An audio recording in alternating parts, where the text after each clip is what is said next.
സംസ്ഥാനത്തെ സ്വകാര്യ ആശുപത്രികളിൽ നഴ്സസ് നാളെ പണിമുടക്കും. ശമ്പള വർധന ആവശ്യപ്പെട്ടാണ് പണിമുടക്ക്. 7 വർഷമായി ശമ്പള വർധനയില്ലെന്ന് യുണൈറ്റഡ് നഴ്സസ് അസോസിയേഷൻ ആരോപിച്ചു. ശ്രീജിത്ത് ശ്രീകുമാരൻ തൃശൂരിൽ നിന്ന് വിവരങ്ങളുമായി ചേരുകയാണ്. ശ്രീജിത്ത്, യുഎൻഎയുടെ ആവശ്യം എന്താണ്?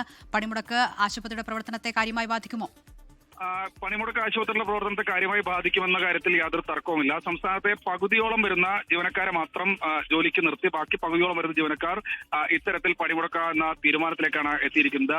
ഈ നഴ്സുമാരുടെ സമരം നാളെ രാവിലെ മുതൽ തന്നെ ആരംഭിക്കും. ഇവിടെ തൃശ്ശൂരിലായിരിക്കും അതിന്റെ ഒരു ജാഥാ സംഗമം ഉണ്ടാവുക. അത് രാപ്പകൽ സമരം എന്ന തരത്തിലേക്ക് അവർ കാര്യങ്ങൾ മാറ്റിയിട്ടുണ്ട്. ശക്തൻ ബസ് സ്റ്റാൻഡിന് പരിസരത്ത് വലിയ പന്തലെല്ലാം ഇട്ട് അവിടെ മുഴുവൻ രാഷ്ട്രീയ നേതാക്കളെയും ക്ഷണിച്ചിട്ടുണ്ട്.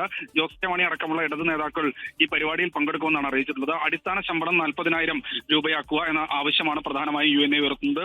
ശമ്പള പരിഷ്കരണം നടത്തിയിട്ട് വർഷങ്ങളായി. അടിയന്തരമായി ഇത് നടത്തണം.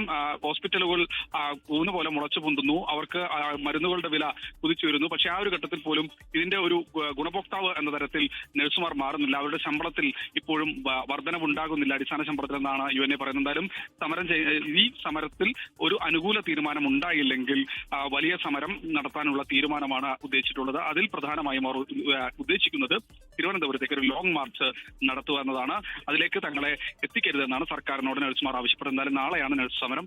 ഇപ്പോൾ ഡോക്ടേഴ്സിന്റെ അടക്കം സമരത്തിൽ വലിയ തോതിൽ ജനങ്ങൾക്ക് പ്രശ്നങ്ങളുണ്ടായിരുന്നു, ബുദ്ധിമുട്ട് അനുഭവിച്ചിരുന്നു. ഇനി നഴ്സുമാർ കൂടി നാളെ പണിമുടക്കുന്നതോടുകൂടി വലിയ ബുദ്ധിമുട്ട് ജനങ്ങൾക്ക് അനുഭവപ്പെടുമെന്ന കാര്യത്തിൽ യാതൊരു തർക്കവുമില്ല. ശരി ശ്രീജിത്ത്, യുണൈറ്റഡ് നഴ്സസ് അസോസിയേഷന്റെ നേതൃത്വത്തിലാണ് നാളെ സ്വകാര്യ ആശുപത്രികളിൽ പണിമുടക്കം. ലോകത്തെവിടെയായാലും ഏത് സമയത്തും 24 വാർത്തകളും ഓഗ്മെന്റഡ് റിയാലിറ്റി പാക്കേജുകളും എക്സ്പ്ലെയിനറുകളും വിശദമായി കാണാൻ ഞങ്ങളുടെ യൂട്യൂബ് ചാനൽ നിങ്ങൾക്ക് സബ്സ്ക്രൈബ് ചെയ്യാം.